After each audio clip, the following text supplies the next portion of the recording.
It's only the Allianz Leagues. It's only February. Only a warm-up. Only a relegation.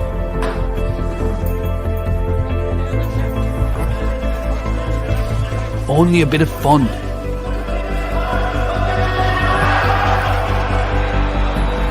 It's only a debut. Only hundreds of competitive matches and thousands of players giving it their all. Only an unstoppable passion for GA across the whole nation. It's only 30 years of Allianz supporting the leagues, and we're not done yet. Only the leagues.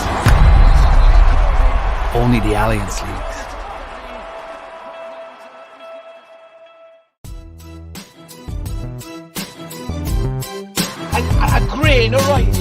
A grain of rice is going to tip the scale. Just remember that, lad. There's a small bit of a needle there. Now, come on, Mayo, you've got to get Andy Moran into the game. Our mission was to show that we're no longer the whipping boys of Munster.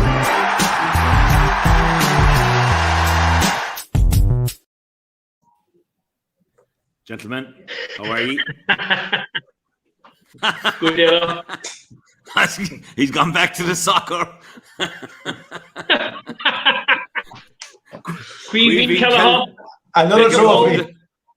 Cork lads bailed you out again. Yeah, boy. Great win yesterday. There's a small bit of a needle there, says F and Eddie.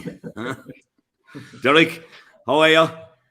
Good, not a butter. Thanks. Good. We're neutral today, there, the two of us. Clare got a win, so we're off the bottom of the table. It's off the Limerick now, scrapping it out for relegation there in our division. And your boys held on. Good save from your keeper. But the two on the top right-hand corners, I'm looking on the bottom left. There's a new tie on show today. TJ, you're very well dressed yourself. Of course, the Gaelic ground's in the background. I'm dressed for bar work. But TJ, it's a city this morning waking up to bottom of the table, 7 weeks away from championship. He's the flag up as well. He's the flag up now, I tell you. He's getting carried away. TJ, are you worried? I suppose the key question for you, Mark, is the tie for some poor misfortune later in the day, or is that the 1998 suit after coming out of the closet? That won't fit him anyway. Okay. That is the key question. I particularly put on the red and white colours now, TJ, just for you, right? Because we had a reasonably good weekend on the Lee side. We had Queeveen Callaghan securing some Jack-in-the-Box league match or some trophy. I don't know, would he be parading it or entering through the streets of Liverpool, but highly unlikely. But he did a lot of dancing last night in the dressing room, what I can see. And then we had Roy Downey, former Glen Rovers footballer, stroke hurlers, even played a bit of football at the Laney's actually. He was playing with the Irish basketball team that beat Cyprus over the weekend, and obviously then, of course, the big game of the weekend, restoring a small little bit of prize, going out to Limerick and taking a couple of pair of points in the league. So, an important weekend for Cork all around. Yeah, there's league matches and I suppose in my old column there Saturday, I kind of said that, I felt Cork had to man up, if that's the right way of saying it. I don't know. But certainly we got that response, Derek. Well, look, I just felt it was unnecessary like that. Okay, whatever happens in 7 weeks will probably be the last laugh for whoever. Maybe they'll meet again. They could meet 2 more times after that. But league games sometimes, they just need to be. And when we saw the Limerick team, maybe we said Kylie straight away. We didn't even pick his goalkeeper. No disrespect to Barry Hennessy. What a brilliant save he made for Conor Lehane for the goal, for second goal. But it was bigger for Cork, wasn't it? Yeah, I know Kieran referenced that they didn't look back at the All-Ireland final, but I'd say naturally, like in your own mindset, you'd be kind of saying it's going to figure, in your preparation. So they needed to do that, and they did. In fairness, I think you referenced the small bit of needle, and it was, it builds it nicely. I'm in between heavy bank of training for Limerick, Cork needing to win. What will happen in 8 weeks' time? Limerick's panel not being as deep perhaps as we thought. I'm in between all those thought processes today, you know. But I'm a little bit more worried than I would have been, you know, not for Limerick, I'm not worried for Limerick, but I'm a little bit more kind of, I suppose, in the trajectory in terms of the graph. I wouldn't be as confident that they can ride a fight as easily perhaps as last year either. You know, without being sounding like a kind of doomsmonger after that, but Cork were very good yesterday, particularly in the first half. Really, really on point, like up for it. You know, tough, manly, all those things. You know, and I thought Limerick were just off it, and it's what it's down to, I suppose. Is it down to Cork's being right up and at it? And Cork are a very good team as well. That's the one thing. You know, you know, the All Ireland. I'm not saying it was a one-off, but it was Limerick were freakishly good in the All Ireland final. And the one thing, and I said it to TJ Green yesterday, I think there hasn't been enough emphasis on how much of a loss Peter Casey is to Limerick as well. I think he's a different type of forward to the other forwards, and I think he's a significant loss to Limerick's ability to put 3 in a row together. You know. Okay, so I suppose he's a huge loss. At the same time, from the starting 15 yesterday, you could probably say Nicky Quaid, Barry Nash, Burns, O'Donoghue, Gillane, Hago, Graham Mull. That's 7. You know, to start. So. No, you know, we don't all know what you know. Rich English obviously playing superb stuff. Alarm Derek gone off there, is it? Cup of tea in the way from Derek. Tea break for him in Delasal. What break of the day? Or is it the second break of the day? It sounds like a Highman reversing in here, the new bell we have in school. Lunchtime. Like, on that respect, and we saw them coming on, and, you know, a lot of them came on, and Graham Mull looked sharp, I thought, and Gillane, you know, they all look sharp, I suppose, and we know Nicky will be good, but does that tint things a bit for you, Mark, or you're just happy looking at your own crowd? I look, as I told you the story about Rachel Blackmore and Henry the Bromhead when we were inside in Clonmel a couple of weeks ago. Rachel started to go through the form of the 2 favourites in the race, and Henry turned to and said, you can only ride 1 horse in each race. And I think for Kieran Kingston, it was just about getting his own lads ready and concentrating on Cork yesterday. Look, there's bound to be a bit of a hangover from the All-Ireland final. If any of the lads have any little bit of stomach in them, they'll be wanting to get back some small bit of pride. And they got a little bit back, but still a massive, massive mountain to climb to win an All-Ireland. So, like, it definitely meant more for Cork yesterday. And I know now that you would be looking for a response from Limerick, having been beaten by Galway previously. And there was a little bit of, I suppose, bad press over Garrod Haggerty sending off and how it was highlighted and stuff like that. So I did expect a response from Limerick. And I suppose, look, I don't think, and Dalo, we were here in 1998, right? When we beat you in the league semi-final, I think we beat you by 8 points. 4 weeks later, you came back and you beat us by 8 points, having won the league. In the great league, actually, against Waterford, actually, at the time. It meant an awful lot to us in 98, sorry, my apologies, to win the league, because we had a very young team that time. And we were trying to find our feet, trying to get a national medal on the board. That's what we were doing. But we obviously had lost sight of, we'd say, you know, you were a very experienced team at that time. So I think the league yesterday was massive for Cork. It showed a little bit of an edge that we haven't seen before amongst a lot more players, and I think it won't have a major bearing. In actual fact, I don't think it'll have any bearing in the championship come 7 weeks' time, because the 2 teams will be on different paths, I would say. And I suppose the biggest question for Cork is it would look like themselves on Wexford may top the polls come the latter stages. I think there's a league final as a partner before the championship. That's going to be a big question mark for a lot of the teams. It's very, very close to the first round of the championship, lads. And as you know yourself, there's 4 championship matches coming in a short period of time after that. So I don't know what's going to happen. But yes, for yesterday, it was a very, very important victory for Cork. And it was more the physicality I think they showed in the first half was good. And we'll probably go through it in a little bit more detail with a couple of the incidents and stuff like that in a minute, you know. Yeah, and I'll come back to you. I want to talk to you about the new lads, and Kieran Joyce really for me has been, you know, eye-catching. I watched him up along obviously as well, but TJ, just like it's completely unique season from our point of view, you know. often had shocking league matches, often had shocking championship matches as well, but often had shocking league matches, and I'd be still saying I have to be right for the 6th of June. But where are the mindsets, do you think, TJ? Like, you know, a former intercounty manager, you know, and like it's different. For everyone, it's new. And would you be concerned? Like, it's Munster is it? You know, if you go down to Cork the first day, if you don't win or come away with a draw, you're kind of on the back foot, aren't you? Yeah. I was going to touch on first. I've seen that before, unfortunately, by playing and managing days 2-13 to 5 points at that time. And I suppose memories are beautiful, aren't they? And what's too painful to remember, Marco, we simply choose to forget. So the last couple of years has done a lot of that for us in Limerick, which is, you know, I mean, we've gotten used to it and we like it. And I suppose it's great to have been there. I'm going to sit with Derek here. I met Derek before the game yesterday. I felt Cork had definitely had more to play for. It was an important game for them. And I thought beforehand, the way the teams were picked, they'd win the game. I certainly don't think the alarm bells will be ringing for Limerick this morning. But I will temper that with, I think there are a couple of warning signs. 6 points in 41 minutes would definitely be a concern. Like, as in, that wouldn't be where this team would like to be at.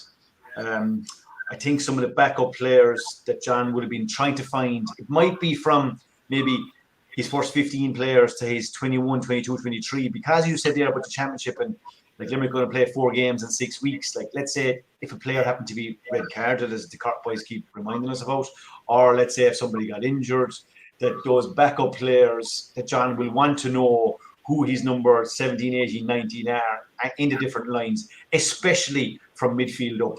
So I think there's a little bit of a concern there. Cork were definitely sharper. I did think, as much as the, let's say, the stick that maybe Kieran Kingston and his crew got for their setup in the All-Ireland final, I was fierce impressed with their setup yesterday. I thought tactically, strategically, they were excellent. Now, the couple of things I'm going to touch on is, first of all, they started Jerry Limerick in the middle of the field, and they started Joyce at left half back, right? The way Joyce, Mark Coleman, and Tim O'Mahony zonally played definitely suited Cork, right? Then on their own puck out, Coleman, let's say, took up that natural centre-back position. But then in general play, Limerick was detailed to pick up Cian Lynch in the first half, which he did exceptionally well, leaving an extra man in the middle of the field for Limerick at times. Cork then started with Shane Barrett at centre-forward. They set up inside then with Lehan as a free role in number 15, with Kingston and Hoggy maybe man and a 2-man full forward on top, right? And the last piece of the jigsaw I thought they did very well was they played Robbie O'Flynn on Kyle Hayes, and he kept him exceptionally wide in that first half, effectively trying to keep him out of the game as much as possible. So I think setup-wise, strategically, in what Cork did was very, very, very effective in that first half. The last piece, and Derek can touch on this in a while, I thought was, I didn't think Cork hit anything like let's say a 50-50 ball or loose ball into that Limerick backline, right? They made sure they took the extra pass in the middle third to get it over that half backline. They gave Limerick no platform at all there, and they made sure that, okay, it was over across the field a couple of times, and they tried to get past the tackle, and they tried to get runners off the shoulder, which suited them. Like, the couple of things I will add then, which really suited Cork, is Coleman is flying it, Fitzgibbon is back to what looks like close to his best. There's a lot of pace. Like Conor Lehan catching a puck out of Collins and turning and skipping and flicking the ball over the bar, and you're getting 2 points. All definitely played into that and looked really good. The last piece of the equation is Patrick Collins, nearly football-esque style at times, nearly played at right cornerback, Derek, right?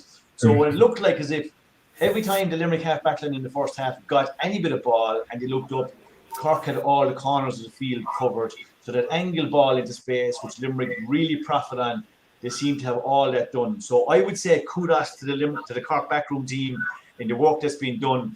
And I would totally disagree with what Derek is saying, that Cork didn't look back. I would say they definitely did. And like, look, you always learn a lot when you get beaten and in defeat.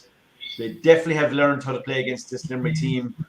And I thought they were very good. Jerry Limerick is important. Mark, keeping him right. He's a good player. He fits into the system very well. Yes, Cork had more of a full strength. Will we take much heed of it in a number of weeks' time? It's a bit like everything. You go to the FA or the Carabao Cup final yesterday, Mark, right? When they bring on Kepa, it didn't work. So now people kind of question whether it's a good idea or not. And then if he had saved one of the penalties, it would have been a master stroke. So we tend to use hindsight as to whether these games were effective or not. For me, I think it's a big win for Cork. They're a very good side. They move the ball exceptionally well. And yes, there will be a threat in the championship. There's no doubt about that. Yeah. I suppose, I did make a point the last time we were on that I had the three lads in particular, right, that started out with Tony Forrestal way back, Mark Coleman, Dalo, Fitzgibbon and Shane Kingston. But the three of those lads are assuming the leadership roles now in the Cork team. And we said that there seems to be a bit of a handing on at the back. We said the Hamiltons and the Hoggies and stuff like that you may not have to look to those two lads to be your leaders anymore. And I think giving the captaincy to Mark Coleman has been a very, very good decision by the management. And then when you have the likes of Darragh O'Leary and Kieran Joyce coming into the team and fitting in pretty well. Now, it's early days for Darragh, but Kieran Joyce looks like to be a natural. And I was a bit surprised that he didn't get the Man of the Match award yesterday. We got a loss not getting it, but maybe I thought he was magnificent from the get-go. His handling, his distribution, and just his coolness on the ball. So whether he ends up in the half-back or non-midfield, I don't think it makes any difference. I think he'll be equally capable in any of them. But again, you're looking for the likes of Tom Morrissey or a Garrod Haggerty. Leave it on, Derek, there, so the whole country can't hear him. All at Twitter last night were saying, Jesus, Lenders, what will Lenders be like in the morning? What that was wonderful there.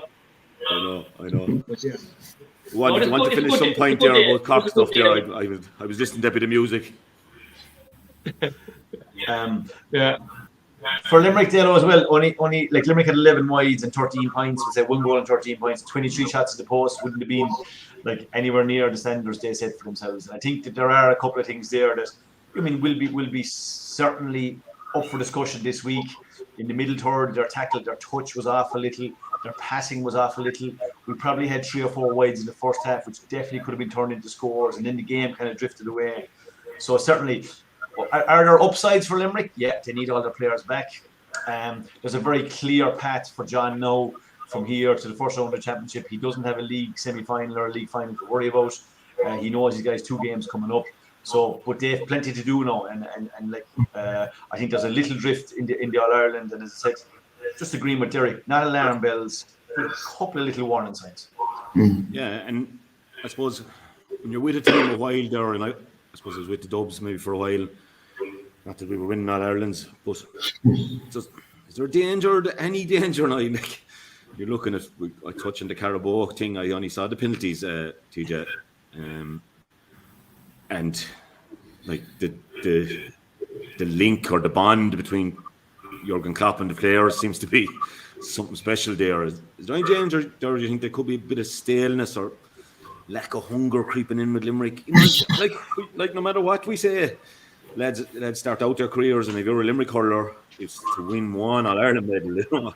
And same with one you're a Clare hurler. If you're a Waterford hurler, probably that's Austin Gleeson. If you ask him now what's he want, there's no danger that maybe, you know, that some of the hunger is kind of, the bellies are full and maybe hard to kind of agree with that now. I don't know, you know, given the personnel that are involved, like knowing how rooted in ordinariness Kylie is, and you know, Currid involved, it's hard to see that, like, you know, it's and then given the personnel that were left out yesterday, all those things add up to a kind of a, not a deliberate assault on it. I don't think they can get too smart. I remember in 18 now, for instance, I was over Waterford, I got a little bit too smart with the league, you know. I thought we could, you know, 17 we hadn't even won the All Ireland, you know, and we were kind of saying, look, we'll try and time it now with these 4 weeks in a row and those kind of stuff. We ended up being relegated, and the confidence drained from us.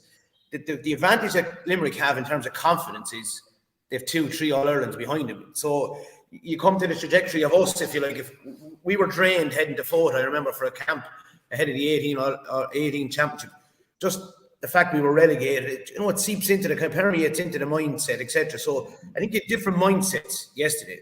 And the point that TJ made in relation, I was talking about Kieran Kingston saying he didn't look back at it. I have no doubt that it was referenced as a group, as a squad.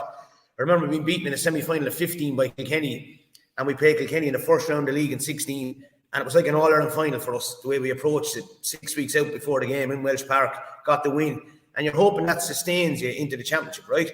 So I don't think there is, you know, again, without, as I said, ringing alarm bells, because I know the personnel involved, you know, I'd say John will be glad to be kind of have the 8 weeks now, or the 6 or 7 weeks, just not away from the spotlight. But I watched the boys even warming up at halftime yesterday. Diarmaid Burns, Will O'Donoghue, and I'm not saying there's a bit of slackness there now, but you know, you'll be kind of watching everything as an ex-manager, trying to pick up on the carnival atmosphere. You know, the music came on when the boys came back in the field, and you know, it doesn't work like that, as we all know. It doesn't work like that. Despite what may happen in 7 or 8 weeks, they may well come down to Páirc Uí Chaoimh 7 or 8 weeks and blow it all out, and then it was kind of how we were talking it right and everything was grand. But I think Cork will get a lot of confidence from yesterday. And even to reference Mark's point about the league, I don't think a league championship or a league victory would do Cork any harm to go all the way. You know, I think, you know, that confidence that can come from the young cohort of players. And in fairness to Kingston, right? Yes, there's a new leadership group there. I remember again planning for 16 and looking at Mead and Dara Fitzgibbon and Mark Coleman, and no more than any Waterford players that are there years now, they have a natural dip, if you like. Dara Fitzgibbon had a small bit of a dip last year in form. He looks kind of reignited, not because of any management influence last year or bad things. Just a fella goes through a dip and he comes again, and that's where he's at. And the other thing I'd say is to have, you know, sometimes managers don't go back. To go back for Lehane in the manner he's done, on the back of him playing so well with Middleton, knowing that he's probably a confidence player, I think that's very admirable as well, you know, to be able to go back for a fella and kind of say, right, we'll give you another shot at it. Like, you're a confident guy. So to answer your question in a roundabout way, Anthony, I suppose, I don't think there's any danger of Limerick becoming soft or kind of letting it get to their heads, etc. You know, was the energy where it needs to be for Limerick? Even Shane Dowling referenced last night, I think someone was getting a free shot for Cork, and he said he'd normally be hit from the side and behind at the same time. And that was kind of missing from Limerick yesterday. And on the Cork decision making, TJ, I'm not going to repeat what TJ said. If you're looking at the All-Ireland semi-final or final second half last year, you're looking at Rob Downey, even first half, you're looking at Rob Downey and Sean O'Donoghue isolated at 70 yards of space, marking Aaron Gillan and Shamie Flanagan, with Peter Casey out the field with Niall O'Leary. Yesterday, you had Tim O'Mahony basically saying, right, Robbie O'Flynn, you're my man here. You come wide and deep with me. You're like a double right half back. It won't allow Kyle Hayes to get a run on me, and I'll stay zonal. If Limerick is picking Lynch, then you had a +2, which Limerick often have, lads. You can call it, I think Don Law called it a sweep or a sitting six, a +1, +2. More often than not, Limerick have Barry Nash and Declan Hannon free in their backline. And Cork yesterday, they were really good at, Joyce kind of went nearly touch tight with Morrissey, but on the other side you had the keeper operating as a cornerback, and you had Tim O'Mahony and Mark Coleman, you know, as a +2, if you like, without getting too technical, if you like. But it was really good, like. It was really good the way they were organised, Cork, I have to say. Yeah, I had a long day on the chair yesterday there. I had a couple of funerals, and my sympathies to the Galleries and the Howards and the Cosgroves on Saturday evening, and kind of club funerals, you know yourself, and so I couldn't get to watch Tip, so I watched 3 matches in a row yesterday. Would have likened to be in the Gaelic grounds now with you, and a good invite from TJ as well for a plush seat, Derek. I don't know that you'd get my seat or what, but I got an invite there, right, but I declined it. No offense to TJ. But no, you're right, and it's only really when you're at the match you can really get the feel for the setups. Mm-hmm. And at one stage, you know, when Cork were up something like 2-13, 6 points or whatever, Mark said, "We've a good show in the morning, lads." And I just went, wow, like. And then he just said, in fairness to Cork, really well set up, you know, and that obviously is coming across from Boaty, and you could see that as well. That you could see it from the telly, even, you know, that seemed to be the case. And look, lads, I have to touch on as well, like, and I mentioned it this morning, like, there is. And this is another concern for me with Limerick now. And I'm not overly concerned. I still think they're entitled to be All-Ireland favourites. I still think they'll win it. But ourselves even as well now, and I'm going to just harp on my own experience. I can't do anything else. But our own Clare team, we got kind of caught up on Sideshows certainly in 98, Mark, you referenced 98 when we beat G, but the whole Waterford thing, the whole, the fallout from the throw in and everything, and poor old Colin getting scapegoated, and the whole Offaly thing then as well. Like, there's no way, like, it didn't really affect me, I'd have to say, but that's sort of a yoke in that way. To be a good fast wing forward would upset me now, but that stuff wouldn't bother me. I'd nearly lap it up. But Jamesy often said, like, there's really, his mind wasn't where it should have been. And just have to touch on, lads, like, there's every day Limerick are going out now, there's this kind of physicality, there's all this talk about the tackling.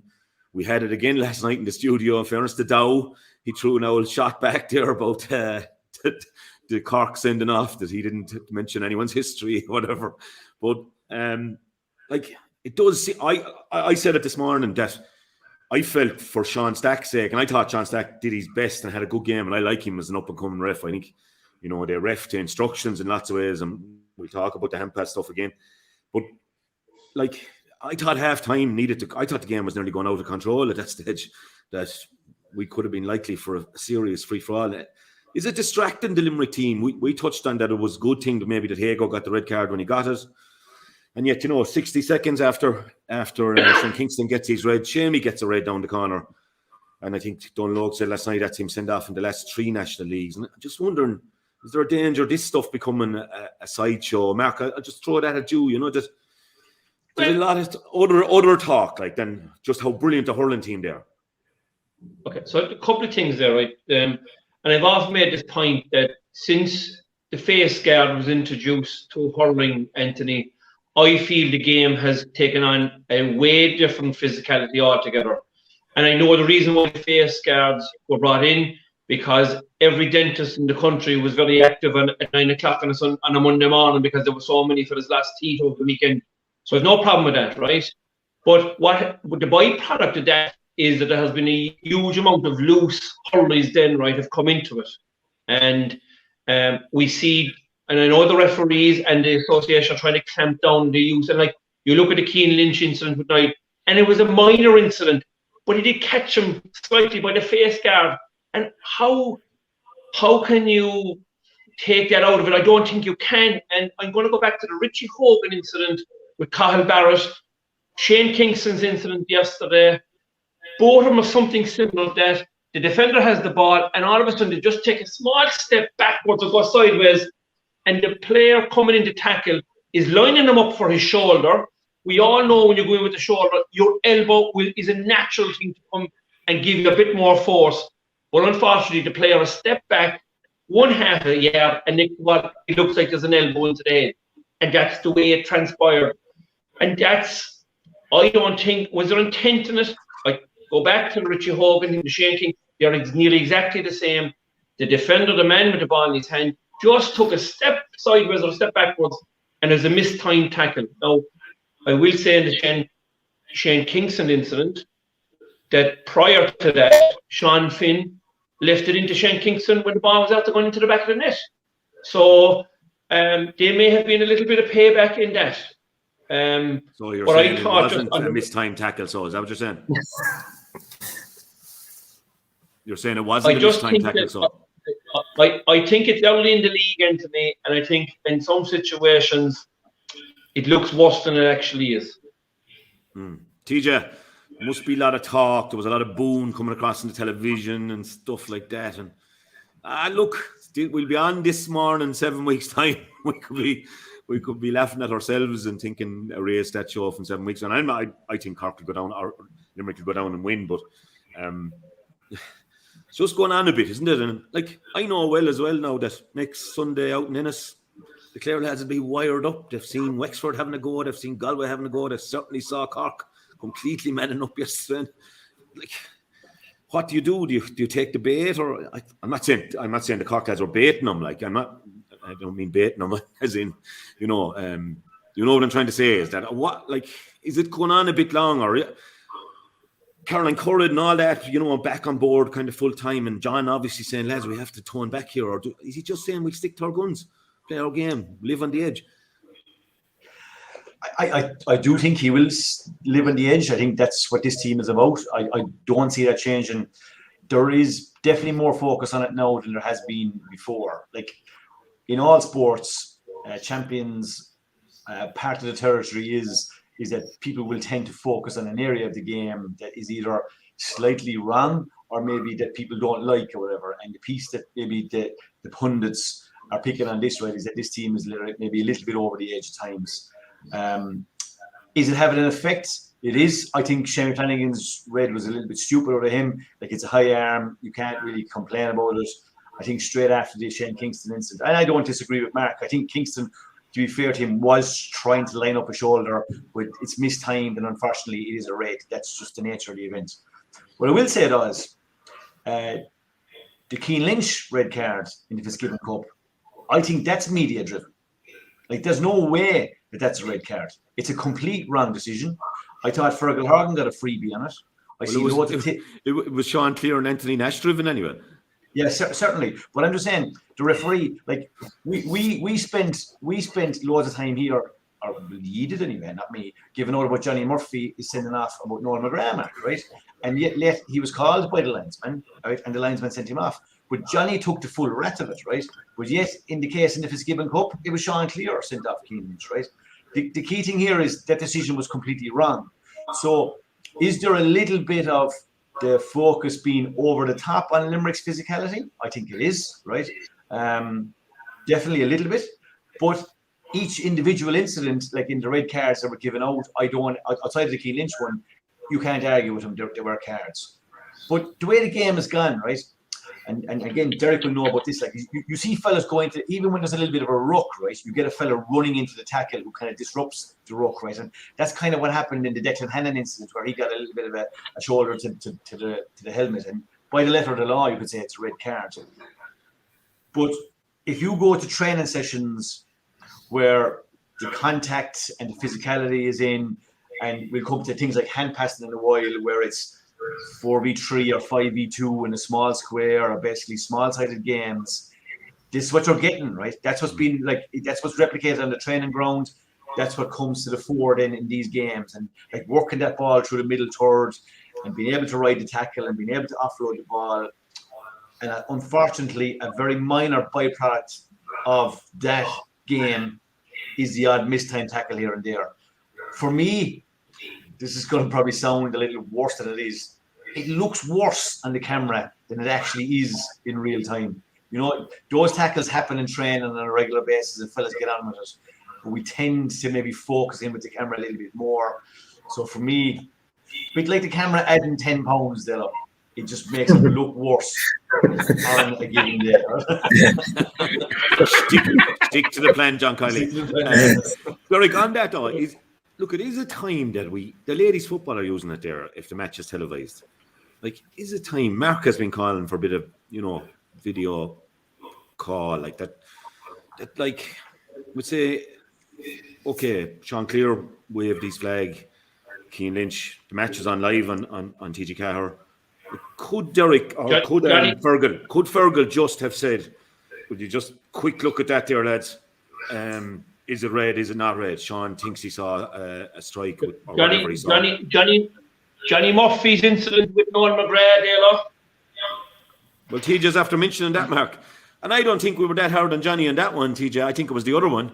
I think it was the linesman. It was the John McGrath one where he slapped the ball out of Barry Coughlin's hand, trying to take the penalty quickly. I think we were a bit hard on Johnny in that he was standing in front of it. Yeah. But your point is whether the referee should be given 60 seconds to go upstairs to review the decision that the umpire has made, or if he wants to be 100% certain. He wouldn't even need. Yeah, he'll need 10 seconds. I think he'll only need 10 seconds, and I think all our worries is that there'll be a massive delay. You're looking at a screen for ages. I think that's our initial worry, given the flow that we like of a game. But I think major incidents that have a kind of a match-bearing effect, if you like, should be able to be kind of just referenced. And listen, we all have. Well, I don't. But my wife has. They all have watches where you have information coming on your watch every 2 seconds. I think it can be kind of just. You get the quick information. Hey, you have a quick look at that. I think you made a mistake. You gave the wrong fella a yellow. You should have been a yellow. It can be done in a matter of 20 seconds, to be honest with you. Particularly with I wouldn't go as far as having each team have kind of a certain amount of calls like you'd see in the cricket or whatever. We have But I just a bit of common sense from the fourth official or fifth official, whoever's assessing, you know. I think two things on that for me, Derek. Right? Number one, it's where you draw the line and how many incidents you look at. I know the major ones. Like that's going to be a key question. Here's number two, right? Very difficult question to answer this, right? If it wasn't Cian Lynch, would it have been a red? We speculate on that. I think I'd have to agree with you there, TJ. I think there's been, you know, sometimes I think the permeation of media-driven angles towards Limerick's physicality has actually, I won't say it's influenced the storyline before it's begun, but it's had some influence definitely on kind of, you know, the reality, if you like, being changed. That's just a personal opinion. I think no different than yourself. I think the edge is where you live anyway, and that's where you make most decisions. And Kylie, I'm telling you now, there'll be no change there. Of course, there'll be a bit of analysis of you know, maybe tackle technique and all that kind of crack, I'd imagine, in training. But, you know, if they're going to come off the edge, like, they're not going to win anything. Yeah, well, for me, on the Cian Lynch thing, TJ, we all know that Cian Lynch is a brilliant player. Never pulled a stroke in his life, right? So it is completely, he wasn't even an out of character. We all know it was a mistake by the linesman, Sean Clear, maybe seeing something out of the corner of his eye because the ball had gone elsewhere and he saw hurries flying and stuff like that. But all the referees, any referee that we know will always say the one thing: unless they see it themselves, they're very slow to act on it. And that should be the same thing for the linesmen as well, because linesmen have had a big influence in some of the decisions that were made over the last 12 months. And you don't know whether they're trying to get up the ladder or what they're trying to achieve. But there has been a lot of mistakes made by umpires and linesmen, and they need to be held accountable the same as the referees are. Yeah, the other thing I would like to add, right? Yeah. The other thing I would like to add, teacher, is if Will O'Donoghue, right? To me, he was acting like the Terminator or the Exterminator or the Enforcer when he came on yesterday. You can take your choice. If he continues, right, to go down that road, he's going to be the next player that's going to get a red card, teacher. Because in my opinion, he was a small bit over the top yesterday. Look, he was very lucky not to get a second yellow. What I was going to say there, right, Dalo, right, was that if it was Conor Walsh instead of Cian Lynch for NUIG, I don't think Sean Clear would have been as quick. So I think the focus is on it. And even you know, as I said, be my smartness to Dalo, you're trying to bring attention to Will O'Donoghue. Like Michael Fennelly in the past, right, these other players, right, they lived like that. That was Roy Keane did it, one of your heroes, right? In the middle of the field, right?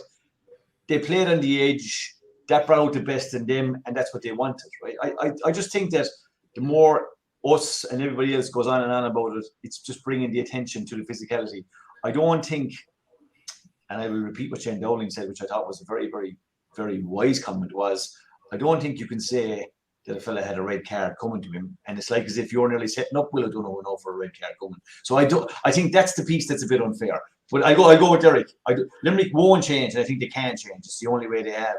What I will say, Dalo, is I'm going to ask you and Derek this question is, Derek was at the game, is there a bit of a tweak or a change required, Derek? Right, the teams are setting up, right? They're letting our full back line have the ball. They're crowding at middle third, right? The opposition know, right, with this cross-field pass and the ball into space. And like you said there about where Cork and the All-Ireland final left to 2-1-2, whatever, in that 50 yards of space. I don't think Limerick are going to find that in the upcoming championship. So I suppose one of the questions that they will have when they sit down is there some sort of a tweak required to the system? No better boys to have a look at it. And like they've come up with some very, very good stuff over the last number of years. So could we be looking at something maybe a little bit different that we didn't see maybe in these three games? I think from a Limerick point of view, I think we nearly have to come up with some sort of a tweak to keep the momentum that we have going. Yeah, that's a great point, and it's the most interesting thing ahead of the 7 weeks, I think, because if you look, TJ, you were actually manager. We were preparing for the 16 league semi-final. We did a lot of our focus on Barry Nash. He was left half forward, I think. He actually scored 4 points against us that day. You know, I'm not saying he should go up there, but look at the way he's been relocated to a left corner back, if you like. And obviously Kyle Hayes was the big move back to left half back. Now, don't get me wrong, I'm not suggesting he should be back at 11. I think Hegarty gives him the kind of breakthrough pace, if you like, a fella that has the ability to go past the fella from the half forward. And Lynch does a lot of his work, albeit in the All-Ireland final, he created a huge amount of scores. I got 5 or 6 himself, but a lot of his work is link-up work. And I know we'll talk about the hand pass in a few minutes, but so it'll be interesting. You know, is there in the think tank, Kinnerk and Kiley and Cunningham, are they kind of saying, right, Barry Nash at 4 or Richie English at 4, Barry Nash at 7, Kyle back to 11 for the 8 weeks of the championship? You know, I'm not sure where he plays with the club, TJ. You'd know more where he locates himself, but that power, I suppose, to go down the middle. Even yesterday, I was just sitting with a good buddy of mine. He's involved in Dublin, the Dublin backroom team, Mark Cooney, and he was kind of saying, they're not threatening the goal like Limerick. You know, they're not. You know, I know Carl O'Neill got a goal coming from deep, but you know, even the conditions didn't allow Shamie Flanagan. There was just popping ball over, you know, throwing it over the bar and not going to crack. So that'll be the interesting thing for me. I go back to a challenge match we played Limerick in 17, and Garrod was actually full forward, and by Jesus, he caused absolute rack for us now. It down in that challenge match, we couldn't hold him. We just couldn't hold him, and we had no more than Tim O'Mahony and Mark Coleman. We had more back there to try and hold him, and we just weren't able to do it. You know, so that'll be interesting. Will it be discussed? I think it will. Will they change ultimately? I still think you'll be looking at Tom Morrissey, Keane Lynch, Garrod Hegarty as your half forward line, Gillan, Flanagan, and 15 for me is up for grabs with probably Graham Mullen in pole position to take the 15. And then it'll be a fight here. I think you'll see the same 6 backs that won the All-Ireland. Yeah, it's hugely interesting, lads. I think, TJ, I think your men will just be better. I think what Derek alluded to earlier on about the Cork's first goal, where Tim O'Mahony, they worked the ball nicely across the field, loads of space for Tim O'Mahony, then the ball over completely. I mean, you saw Aaron Costello, Declan Hannon, all racing to go back, but a 2-on-2 inside with Huggy and Dan Morrissey just caught the wrong side. The quality of the ball up was brilliant, of course, but Huggy really sharp yesterday, like suggesting he might be an impact sub by me. I think it's a bit of folly after looking at him yesterday, but just completely caught out of where you'd normally see them. And I just don't think you'll see that come championship. I think they'll say, yeah, you're onto our game, so we'll play our game, but we'll play better. And I think I've been touting the Kyle back up thing for a while, but because of the options, because Rich English is playing so well, because of the options, like, you know, Colin Coughlin maybe didn't go so well yesterday, but obviously Barry Nash wasn't even introduced yesterday. So I think, look, yeah, a lot of people speculated, Mark, that you'd knock a full hour out of the Cork match this morning, but we've knocked the 42 minutes out of it anyway. So you're good. You're gone into 11-2 for the All Ireland, Mark. You think that's fair? Look, like this is a moving feast as far as I can see, because the last time we were on a podcast, we were glorifying Galway and putting up 25 points down in the Gaelic grounds, and next of all, Wexford go up to Salt Hill and beat them by 2 goals yesterday. So this is a moving feast. What I would say is, do I think Limerick are in an 8-13 shot now? I'd be a layer of that now, for the simple reason I think Munster is going to be a minefield, and you know, getting out of Munster, we'll have a discussion someday who's going to be the 3 teams that are going to come out of Munster. Like Tony Kelly back yesterday, Waterford flying, you know, there's going to be a lot of, like, the first game Cork and Limerick this year, lads, it could take on a life of its own. Like, every match is going to be important, but it's a repeat of the All-Ireland final. A lot of the neutrals will be saying, can Cork put that behind them? What have they found out? What have they discovered? What changes? I actually had a meeting with him, just happened to meet him at a funeral on Saturday. Unfortunately, a cousin of mine passed away too young at life, and just had a discussion with him that, you know, the match against Limerick, the league match is just, it's the healing process to try and get back on the track. And he said, how do you think I felt? He said on the sideline after 10 or 15 minutes, he said, and you're not knowing what to do, but we were beaten all over the field, and it was a very, very hard day at the office. So not alone are the players hurting, but the management are also hurting as well. So, you know, 7 weeks, it won't be long coming around, but like Cork going into 11-2, for me, there's still a lot to do and a lot to prove yet, Anthony. But I do think the chasing pack are getting closer, and Limerick, as we know, can put the defeats, because they did it last year. You have no reason why they won't do it again this year. But it does get harder as the years go by, having got another All-Ireland medal. So without a doubt. And if I'm TJ, I don't mean to be ratcheting up, but it is the talk. Like you go on any of these things, go on the bloody 42 or whatever, and the comments are all about. It's just out there, and I suppose look at it. It comes in I thought Cork were actually the more aggressive team yesterday. Not going to hold that one, and fair play to them, I think, but it will be a feature. It's managing it, but of course, look, championship is all what John is thinking about. And lads, Mark, you alluded to there. I suppose that Munster is going to be a minefield like Leinster is piping up too, lads, like a minefield, isn't it? You'd have to say that possibly the two farm teams in the league so far.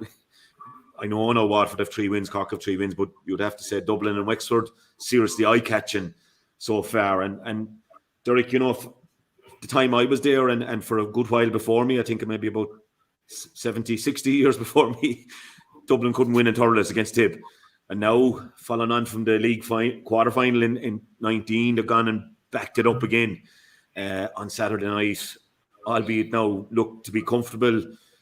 I'd say until the 2 McGraths came in, or the M6, the Lockmore boys seemed to have a big effect on it for me. And I suppose Jason Ford had a chance if he just whipped on the ball near the end, maybe to bury it. But still, like you look at the Sunday game last night, we do focus on the winners, and we have to, sure, because they won, and there's a series of things. And I think full value overall for their win.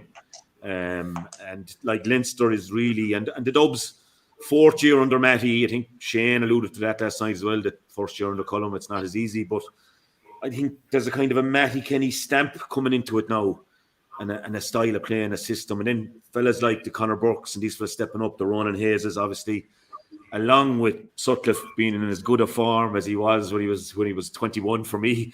He just a new lease of life got again, and O'Donnell and Crummy, and obviously likes of Eamon Dillon off the bench, and so there's a lot coming together. Even Aidan Mellett now, and a lot of people wouldn't have heard of him.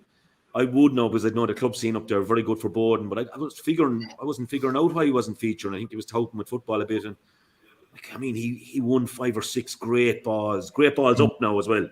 Again, highlighted last night, the look up and the head up, but they seem to be coming together, don't they? And trying to pick that Leinster. Dara Egan is getting a new tune out of Wexford. I think they look re-energised, fresh voice, nothing like it. So for the Dubs, it's a statement victory going down into Thurles. Yeah, and I think Matty even referenced, I was just reading a bit of your own column and a bit in the Examiner this morning about he actually mentioned those younger fellas, Andy Dunphy, Mellett, etc., just fellas who come in as opposed to the O'Donnells and the Sutcliffes, etc. Yeah, look, great win on the road. And look at their 3 games as well. I thought the Waterford Dublin game was a great opening game at Parnell Park now, in terms of just a great league fixture, as regards just up and at it, kind of titanic battle. Then they had to go to the Battle of Parnell has been christened on this show, Derek. Yeah, yeah, and they had to go to Corrigan Park and again another tough encounter, and then to go to Thurles, a different type of challenge. The tradition of not really going well against Tip over the years, and being able to overcome that. So look, I'd say they're bouncing in training at the moment. And as you said, Matty's stamp is all over him. I know Lynn Crone and Gavin Keary and Mark and the boys are involved there. So they're in a good place. They're in a good spot. And it's interesting. You're kind of referencing there the whole not the Leinster Championship. It's like yourself. It's shaping up to be. Even post-match yesterday, Dara Egan referenced the first round of the championship against Galway. Post-match on Sunday, Matty was referencing, the Leinster Championship. Everybody is referencing. Shefflin was referencing it yesterday. Everybody's referencing the championship. But it depends on the direction. I'll go back to the comment I made already about when I was involved with Waterford. If you're going well and you're at the start of your term, if you like Dara Egan is, I think that's the best way to go well from the start and see where that trajectory and that graph kind of brings you into the championship. It kind of builds confidence. But undoubtedly, it's a good place to be in. I watched it now. Actually, I was up for the weekend in Limerick with a few couples that we met on holidays over the years. We watched it on GA Go and Jerry Flannery's while the rugby was on at the same time in Wales and England. So I watched it all on the phone there. And yeah, look, definite stamp of play. A good sharp game, and you should have known they wouldn't switch it over in there. Yeah, but I wouldn't be too familiar now with Limerick. You should have gone up to Patsy Nicholas and he'd have everything on. The racing would have been on. All right. Yeah, no, I had it on the phone. And so look, we're in good company. We had the crack watching it as well. So And as I said, that chap that's involved in the backroom team at Dublin, his partner was there, so he was gone off to the match himself, so he was in good form when he came back. Yeah, and one of the things, TJ, I'd say is, from being involved in Dublin, 21 points to 216 is the sort of bloody score Tip would have done to us when I was in charge anyway. We'd do a load of the hurling and Jamie Callan would get a goal and John McGrath get a goal, and we'd be coming out saying, Jesus, we're every bit as good as them, but they beat us again. So there's maybe a little bit of a change. And I also would reference back, and he's a player I dealt with at club level, and I think he's brilliant potential. Is Ronan Hayes, the way he finished his goals, again, that's not maybe, and they'll shoot me up there now for saying this, and I have to go up Saturday night for the Kilkenny game. Mad looking forward to that now in Parnell, and maybe a visit to the Boar's Head afterwards to meet Hugh Horrigan. But just the way Hayes took on Brian McGrath, skinned him probably in lots of ways, and then the presence of mind to just throw it up and bat it home to the corner low, got it down low very quickly. The batted ball can be hard to get down, but he has the hands for that. I often said to him, he's the hands to be anything, and he has pace with it and height and size. And there's a few things happening like that for them. Yeah, I suppose great finish by Ronan Hayes, and saw it on TV last night, and you would have thought that maybe when the ball was delivered, when the full forward gets a ball literally on the sideline, 21-yard line, there isn't a whole lot of danger on, so fair effort to finish from there. Brian McGrath probably will be disappointed with it, to get beat on his inside and let a fella score from there. I know as someone who's played fullback before, it's kind of a ball from a fullback. You'd be kind of saying you'd be happy enough to see it out there in front of you. My job would have been keep him there. If he's good enough to throw shoulder over the bar, fair enough to give it to him. But you want to make sure that he doesn't skin you on the inside. I think you touched on both teams perfectly. I think for Colin Bonner, it's difficult to know what sort of a 15 is going to appear for Tipperary in Championship. He does. Shane has touched on it correctly. He's definitely having a look at a lot of different players. Barrett didn't play. We probably know maybe only about half the team definitely going to start for Tip. So he's having a good look, and he has to. From his point of view, the only way he's really probably truly going to find out about some of those players in those key positions is in a big game like that. So they're big calls for him, and to find that central spine that he wants coming Championship, that's a big challenge for him. Matty, on the other hand, this is it really. He has to make things happen. Myself and Derek and Mark spoke yesterday very briefly about the Leinster Championship. We might be challenged with that making forecasts coming down the line, but just 4 teams, with all due respect to Laois and everybody else in Leinster, is really firmly going to believe that they will have to be in that front 3. So it is tight. There isn't a whole lot between them. And I was going to say, even to anybody today, said, can you firmly tell me who will win the Leinster Championship? I think it's very open. So Dublin have done what they needed to do at the early part of the league. They've built the confidence. They've got a couple of wins. He'll be happy. But like you said there, they could have been robbed in the finish then. But a win in Thurles is massive for them. And they'll be happy with the position they're in for sure. Yeah, Marco, Tip. Number 3 is a continuous problem, in that number 3. And I like Brian as a player now. He was a great underage player. I think more of a halfback for me. Now in our time, maybe if you were lacking a bit of a yard of pace, I was better off going out to the halfback line, than being side corner. Because just in the modern game, I certainly would have been. And I think Brian would make a fine 5 or that. But. 3 is a continual problem for them. Right back to Paddy's time, where they probably didn't want to put Paddy at 3, but he could go anywhere really, I suppose. But the funny thing is, a lot of counties have struggled to find a number 3 when you have such an excellent player there for probably a decade. Cork struggled dramatically when Diarmuid O'Sullivan left the scene. They've tried numerous fellas in the fullback position and found it hard to actually replace them. I suppose you look at Tip at the moment, they have an awful lot of hurlers. Padraig Maher held down that position fantastically. But Brian McGrath, we've seen Brian playing in the club scene, and we always said that he would make a better centre-back or probably a half-back. They played Ronan Maher full-back as well. You look at Kilkenny, they struggled. Paul Murphy, one of the best cornerbacks in the game, went in full-back for a while, couldn't hold down the position. He ended up with Joey Holden actually playing there for a couple of years and did a very good job. So, fullback is a very specialised position. The biggest question whether I think a lot They're of hard to managers find, have Marco, to- good fullbacks. There's a lot of them around What's that, that? TJ. There's a lot They're of them hard around, to find. TJ. There is a lot of them around if you go through the counties. Yeah, but Yeah. if you're full forward, I think Key he's is, the Matt, big bring player. back a wing forward or a corner forward and put him full back. I know, but like, Especially if he's, I if he's plenty actually- dirty and he hits streakers across the arse when they come onto the field. I think a lot depends on who potentially is going to be your full forward against you. If you have a Shamie Callan, if you have a Walter Walsh, if you have a big type player, a real big with a good hand, I think you have to go with a physical fullback.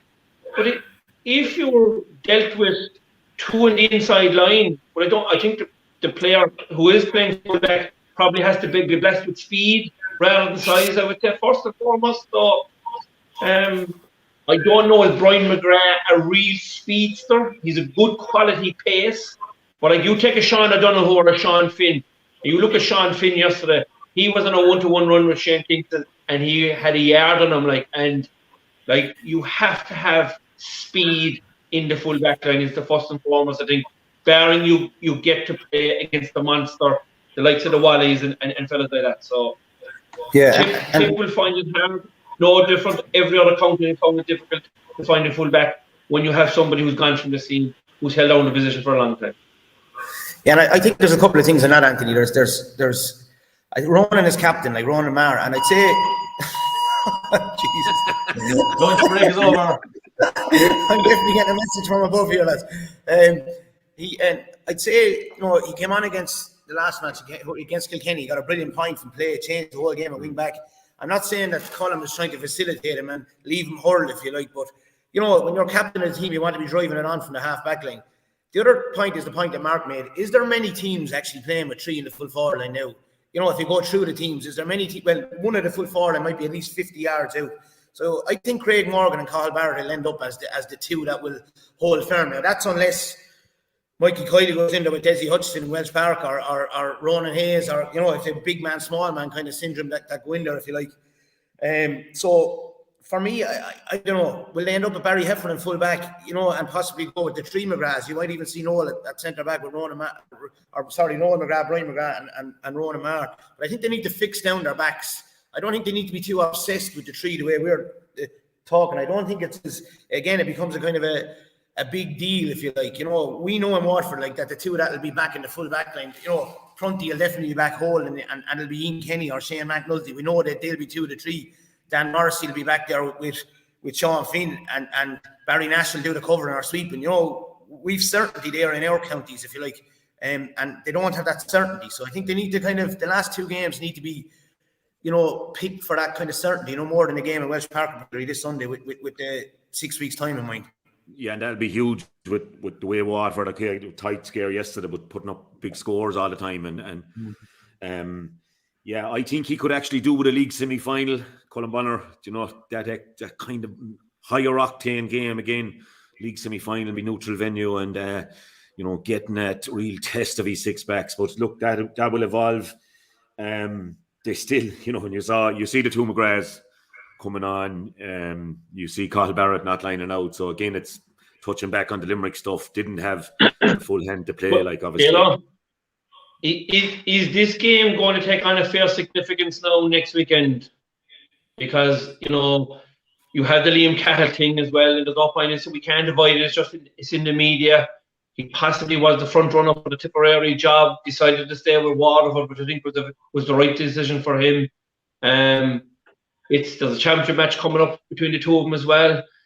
I don't think Waterford, I don't know that Waterford the man sent off yesterday for a long stage of Colin Dunford and stuff for that, but after a magnificent victory the weekend before this, I won't say they struggled yesterday, but they got over the line and got the job done. They could be targeting this match against Tip next Sunday, and there could be a physical edge, I think, to this game next Sunday that we might end up discussing next Monday morning.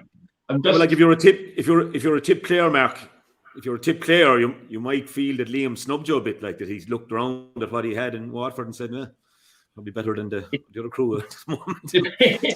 It depends how you want to play it out, or what you want to, what seed you want to drop into the players on Tuesday night, isn't it?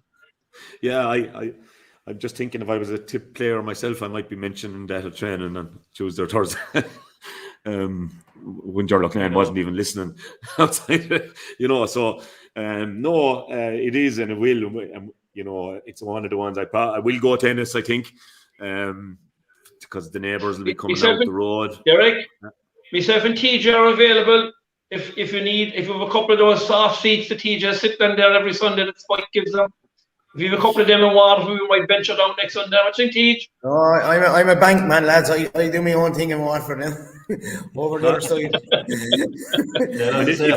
If the TG car cameraman could leave me alone next week now as well, Derek. But with Limerick coming to town, he won't be able to pick out anyone anyway. There'll be a huge crowd in the park, as we like to call it. So mad looking forward to that as well. And definitely the Sky Box recorder will be on. TG Cahir for Waterford and Tip. I think that's the live game.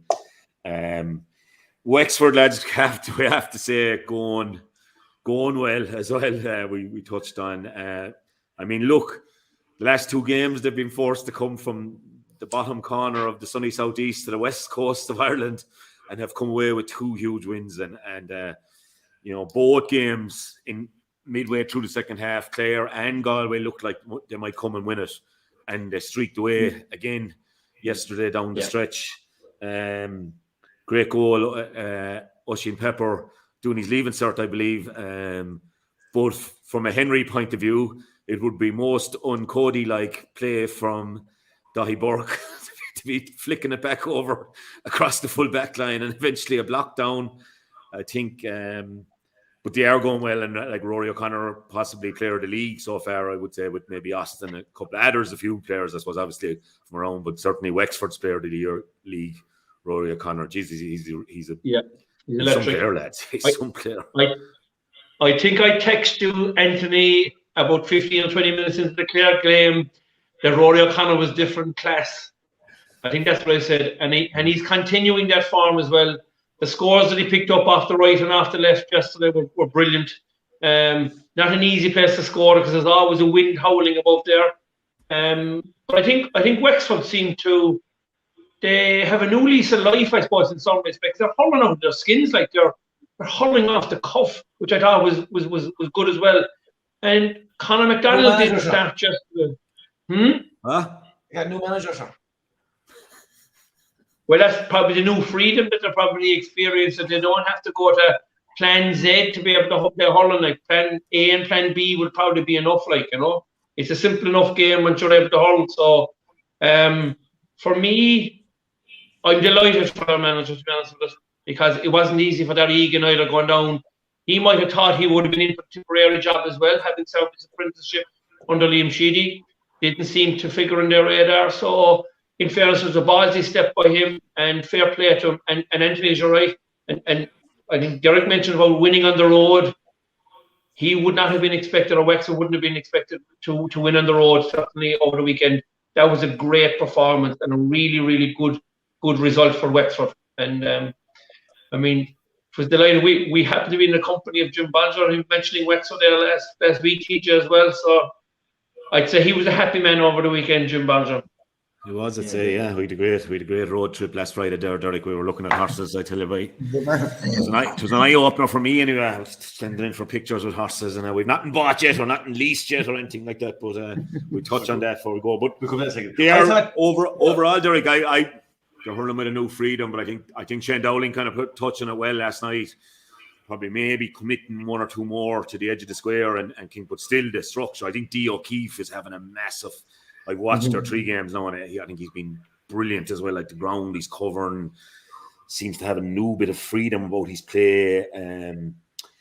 Again, highlighted last night, but I was doing my own notes watching it. Damien Rick, I mean, he scored 2 points in play against Clare. Collecting the short puck out and putting it straight over the bar. The wind was with him. So overall, it's just good stuff from him. With Galway, Henry. When you have one guy on the Galway team scoring maybe 12, 13 points, whatever Conor got, and then no player got 2 points. Do you know what I mean? It's always a sign of a poor enough performance, isn't it? Even though up to the second goal, they looked like they probably would drive on and win. Yeah, a couple of things there. I suppose one, No Chin, no Conor McDonald, no Liam Ryan yesterday. You know, if you normally go through the spine of the Wexford team, you'll say Liam Ryan at 3, you know, Paddy Foley at 6, he was there yesterday. We'd say Conor Mac, Chin, 11 and 14. So significant in terms of missing those and being able to win on the road. The second thing is the point I made already, the new manager bounce. And I can assure you, despite the fact you're talking about freshness, and it's general freshness, but Darragh Egan is one meticulous planner himself, I can tell you that. He's got a really brilliant, the two boys with him now, Willie Cleary, and you'd know Niall Corcoran a lot better than myself now, Anthony, but they're good lads, the best of lads, and they've done it in a very kind of unfussed, you know, manner, really kind of under the radar manner, which is, I think, what Wexford needed, and it's what I call a Wexford project is a continuation project.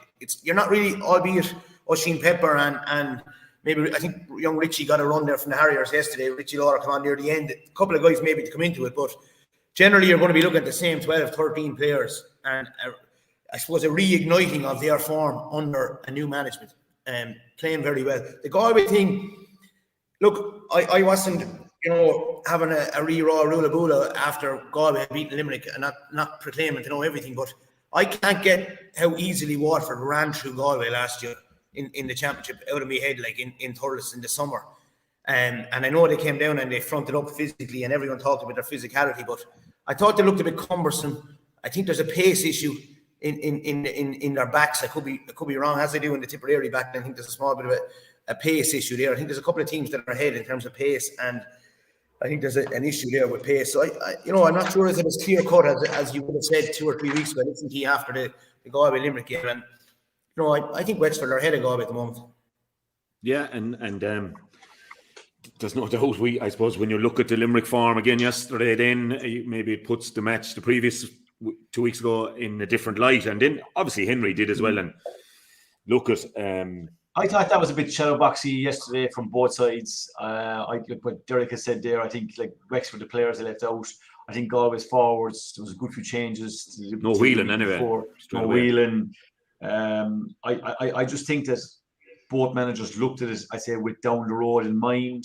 That's a huge game coming down the track in the championship, that one. I think even the substitutes that Wexford made there in the second half, they took off Jack Connor, they took off Foley, they took off McGovern. I'm not sure. I wouldn't read a huge amount into it either way. If Dahi Burke hadn't made a mistake, would it have been kind of very, very tit for tat? It was kind of one of those incidents that kind of decided the result of the game. Salt Hill, big wind blowing down the field. I've been there on those occasions many times. Balls of an occasion to play with that wind. So I wouldn't read a whole lot into it. What I will be looking forward to is Galway's trip to Leeside the weekend. What sort of a team Cork play? What way Galway go at it from? Because Cork have a lot of pace. And just to touch on what Derek said there, how did Galway handle that with those runners coming from deep and like Darvis Gibbon, Robbie O'Flynn, Lehan, and them, like if they play, which I imagine they will. So probably Conor Cahalane or Conor Cahalane maybe, or Jack O'Connor. That would be interesting from Henry's point of view, but I think Henry's having a good look around. He's starting to kind of get his first 15 in mind. So I would say that yesterday, whatever we say about Cork and Limerick in the league, I think this one definitely won't be remembered. I think it was shadowboxy. I think that both of them have an eye on down the road. Huge game coming in the championship. Yeah, I wouldn't take away from Wexford though, Tej, on that. I mean, you can say there was an element of shadowboxing. I know. I think that look at this one of the ones that maddens everyone. And Jack O'Connor should have seen red if Shemmy Flanagan and Shane Kingston saw red for the tackle on Adrian Toohey, which was lick-alike. This is what drives us mad. It was a red. If it was a red in Limerick, it was a red in Salt Hill. And what I will say is, very quickly afterwards, Darragh Egan had him off the field. And on Niall as well, and I hope he doesn't fall out of me now for this, but on Niall Corcoran, I often said Niall was a great player. Jeez, he came from Galway where he kind of wasn't wanted, and I used to drive him mad about that. And every time we played Galway, then I'd be roaring, an air court, and the Galway crowd roaring at me, go back to Clare, and Corcoran, like again when we meet Galway, he'd play out of his skin, like. But I often said if Niall would be a better manager than a player, because his attention to detail was possibly too much as a player. Do you know what I mean? In that he overthought it and over-analysed himself and where he could get another edge. But when you come to management, you can't have enough of that. And that's where I think, they have a good setup. And TJ, I agree with you. The 7 weeks time one is, is again the one we'll know more. And yeah, it's Cork and Galway, lads, Saturday night or Saturday night. Saturday night. Is that televised? Yeah, it is. So RT have a double header, have they? RT have a double header, yeah. 1.5, 4, 1.5, 6, 7 o'clock. I'm in Parnell. I have to go into the Crave Kieran so to watch that. The clubhouse there. Sure, Hedge all look after me. Well, lads, just to round up on Division 1, I'm going to start with your crowd, Derek. Of all the people stepping up to play ball nearly, and he's one of your key men to have in your fantasy hurling team, and he'd be given out to me for not having him on, but Landers has him on, of course. That's why he's top of the table. Neil McManus, of all people, I'd have put my shirt on him, burying the penalty. But a great save, Derek. But overall, it's a very difficult place to go. I think it's been a tragedy in one way that Antrim went down from the Liam McCarthy last year. But if they come back up, I think they're the best team in the Joe McDonough. If they come back up, they will be that bit stronger, won't they? And they have a lot of players introduced. And the danger is, of course, now the Laois match could be a one-stop to catch them. Yeah, exactly. And you'll meet the dog in the street up there who'll tell him, if you don't win that, all your good form has been worth nothing and all that. And again, sheltering yourself from that is difficult. And the honesty of Darren Gleeson again in the paper this morning, he was kind of referencing, look, Waterford Jews had 14 men. He wasn't looking for any plaudits for a spirited or moral victory, if you like. So I've been really impressed with his honesty, even, post-match. And look, McManus, I remember an All-Ireland Club semi-final in 08. That was when I first came across McManus. He took us for 7 or 8 points from play. The Bull got a line ball to get us into extra time. We ended up getting an awful thumping off Port Humble in the All-Ireland Club final. But that's the first time I came across McManus. He's one fella you'd probably back in that situation to kind of hammer it home. So look, from an Antrim point of view, brilliant performances, no points, and that's where the disappointment will lie for them. From us, a couple of bonuses. Tig has played 2 full matches. We're settled. We're going to be settled. I'd imagine, I'm guessing now, the Ballygunner boys will be back in this week. So you could be looking like, Prunty at 3, Tig at 6, Jamie Barron back in the middle of the field, Caleb Lyons back in wing back, and then you're looking at potential forward line of 3 of the 6 will definitely be Austin, Stephen Bennett, and Daisy. So I think we're in a really good spot now. A really good spot. Colin Bonner would we want to be thinking of picking him strong like for that one? Yeah, and look. I'm not sure it's Jamie back now, but I have no inside information on who's back. But I'm probably looking down the line to 6 or 7 weeks as regards where we are. And as I said, the big bonus for us is every time you look at a report and you don't see Tig taking off, you kind of see saying he's getting the minutes. Popped for a point yesterday. He's getting the minutes into. He's hugely important to Waterford, and that 3 and 6 axis is a really good, strong axis for Waterford and Prunty and the Burka, as good as that's in the country, I'd argue. Absolutely, and maybe a little. I know they've the hammered Laois. They didn't win in Parnell Park. Still a lot of talk about them. Could have drawn that match yesterday if Neil McManus had stuck in the bottom corner. So there is a huge reason. The panel looks incredibly strong. That's what I will say. But at the same time, maybe a little bit of a Liam was able to say this week, lads, we'll know more about ourselves now next Sunday because exactly we couldn't win in Parnell. Yeah, Yeah. You take the Ballygunner win, Anthony. Mikey Kiley got 2 winning goals for UL. Correct. The thing was on a kind of psychological high, and then he has the ideal now kind of way and approach to kind of strip it back this week on the back of maybe an underperformance. I'm not really sure. The one good thing is the Austin is starting to hum. The guy, you talk about. I think when you go around the counties and you go around the counties, you kind of list off generational players. TJ often calls them this show, and Kyle Hayes and Keane Lynch and Cork have and Tony Kelly, etc. with yourselves. But I think we have a collection of them now who are actually coming into their prime. We talk about the dip. Geez, we had an awful dip in 18 under myself. We had another dip in 19. And Carl has reinvigorated these fellas. These fellas, Austin is in there since he's 18, so it's 9 years ago. And yet he's still only 26. So these fellas are at an age now where trophies are their targets. Let's be honest. Trophies are their targets. Yeah. And Derek, I think the Ballygunner win will do wonders for Waterford. I think this is kind of a statement. I think it was huge for Limerick when the Piercy won the All-Ireland Club. Mm-hmm. I could see a similar effect in Waterford. Just to touch on exactly what you said there. Mm-hmm. Yeah, and the way in which they won it. I think the way in which you win it gives you kind of almost an edgy or psychological kind of advantage. Yeah. And I'll just throw in, will they be in the 3 in Munster? Without a doubt. Because it's so, And listen, I think, Anthony, when you're looking at that, you have to look at the draw. Like, Waterford have Tip at home in their first match, right? I don't think Liam Carl has lost a match in Welsh Park since he took over, right? Yeah. I could be wrong on that. Now, I'll have to be corrected on that, but Waterford and Tip in the first match. And remember this, we're going down to the Gaelic grounds the Saturday night after that to play Limerick. You know, to finish up in Ennis. We need to have 2 points going down. We finish up in Ennis. Like, will 4 points be enough to get you through this year? It could be a head-to-head going down to Ennis. You just don't know, but that's for another show. That's fascinating. Cody probably going to Parnell Saturday night. We'll call on the Ballyhale contingent, Marco. I see they had an under-21 final. I'm not sure the result of it. The last year's under-21 final obviously had to be held over. They would have had a fair under-21 team, but meeting Dixborough were they? I don't know if any copped the result on that. I'd get it there somewhere, but they had it on Saturday. Yeah, so obviously a couple of their younger lads were ruled out as well. But I'd say you'll have him back maybe for the weekend. But he got an easy win again yesterday, Mark, and he's experimenting all over the place. Yeah, and produced another forward, Tommy Phelan, yesterday to get a couple of goals for him out of nowhere. Another for the rabbit out of the head, a typical Cody. But he said that he's really looking forward to the league match because these matches are great preparation for the championship.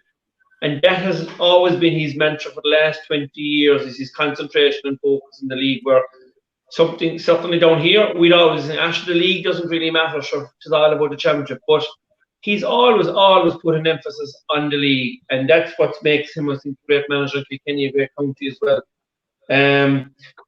I was looking out for my buddy Pádraig Welsh, centre forward for the fantasy team, and I see he wasn't even playing. So I was like, Jesus, But you're still ahead. Don't worry, we'll hear about it before we go off the air. 228 is a big score to put up, and the game was tight early doors. But Kilkenny's class, I think there's level at half time, but there was 4 points up playing against the Breeze. But Tommy Phelan got a goal in each half, so. I think, look, for Kilkenny, they're not the force that they used to be before, Anthony. They have an awful lot of ordinary players.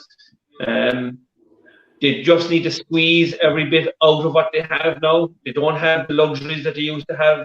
That would say we would have come up against, that they'd have 5 or 6 forward. The weakest forward could still end up getting a goal in 2 or a goal in 3. So, but look, when you'll have Kilkenny beat, you'll have a big job done, because they're the aristocrats at the end of the day. But there are 4 teams in Leinster at the moment: the Dogs, Kilkenny, Galway, and Wexford. There's only 3 of them come through. I think the 3 will come out of there. So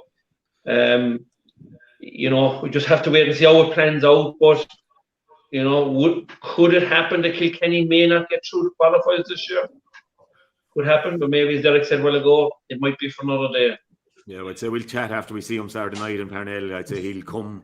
The little spit will be in the hands there early on, and he'll be rubbing them, I'd say, unless the temperatures fall. You see him doing that, you're in trouble.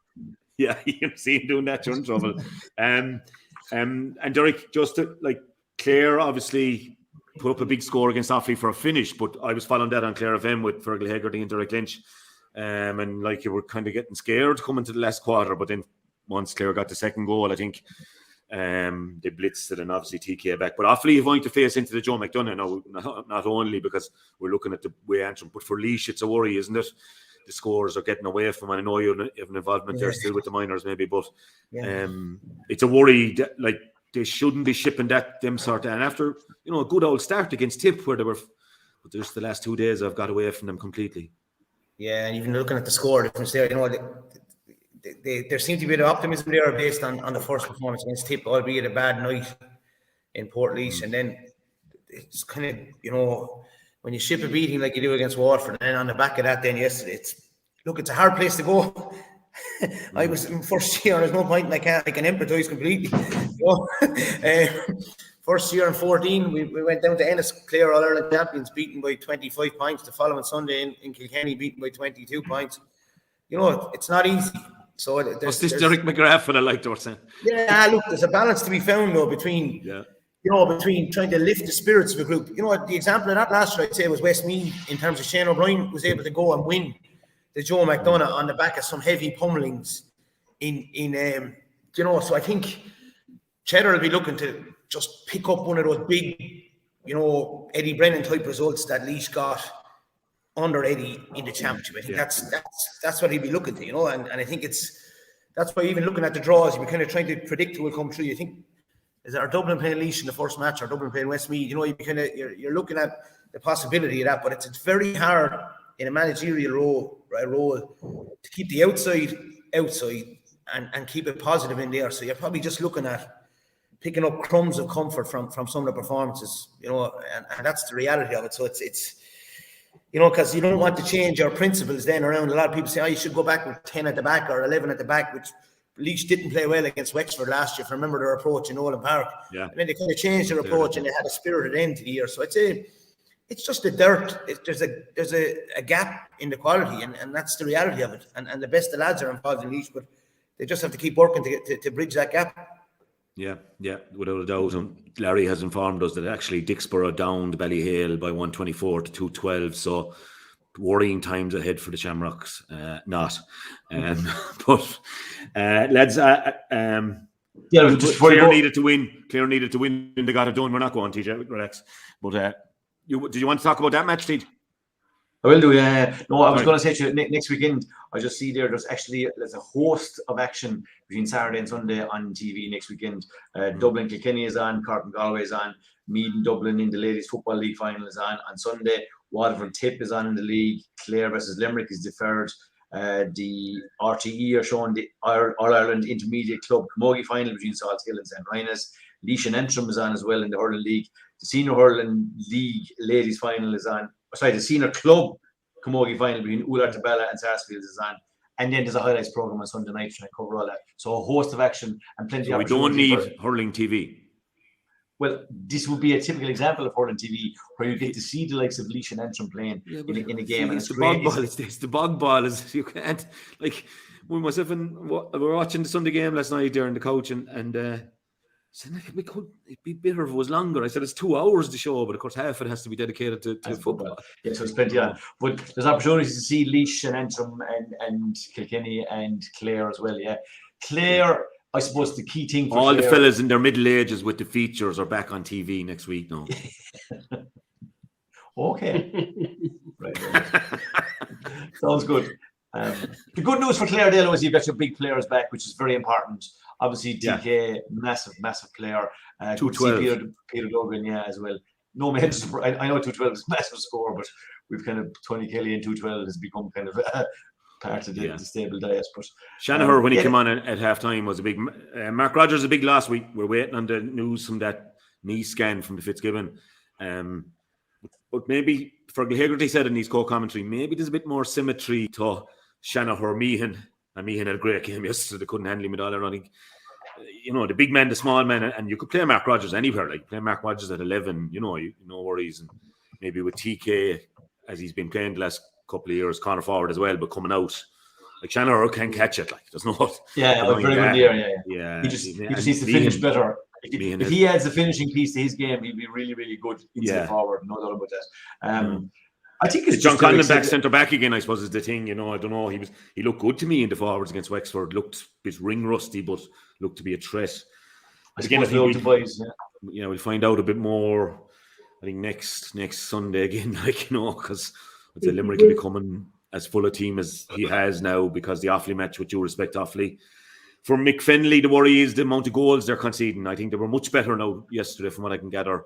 I will see a bit of it tonight on the highlights on TG Cahir, but much better, way more up for it. But still, the 4 goals again it's the goals conceded is the worry, and they just have a couple of games now to try and work on that, and maybe shore that up before they start to Joe McDonough, because we can see the likes of Antrim are capable of putting up a decent score, and Westmeath even yesterday, and the results in 2A, I suppose, big wins for Kerry, especially I think, and the Kilmiley boys just come back onto the bench yesterday, a big win against Carlow. Westmeath, a huge win. Joe Fortune getting a good twist there, along with Stephen Malumphey and Kerry, and down beaten. So you've 3 teams there on 4 points, and it looks like Westmeath down next Sunday is a huge game there because Kerry are at home. To Meath, you'd expect them to win. So the winners, the other one's likely maybe to be the final. Not jumping too far ahead, but So it's a great weekend, massive weekend to look forward to again, lads, next week. Great games, as you said, TJ. What a feast on TV. I know I'll be in Parnell. I know I'll be back to Ennis hopefully for Sunday. And mad looking forward to that. The fantasy hurling has a similar role. Obviously, none of us could make changes. So our own league, Derek, obviously you're saving your powder for the championship, fair play. 808 points, Mark Landers. I'd be delighted with 784. It's a big week for Mark because there's transfers. There's 2 games to go. There'll be no more transfers. So, Mark, are you planning big changes, or has Patsy Mull to be consulted first? We leave the Patsy Mull now. There was no sign of Patsy Mull now in the first half of this competition, so I'll have to go to my uncle Charlie.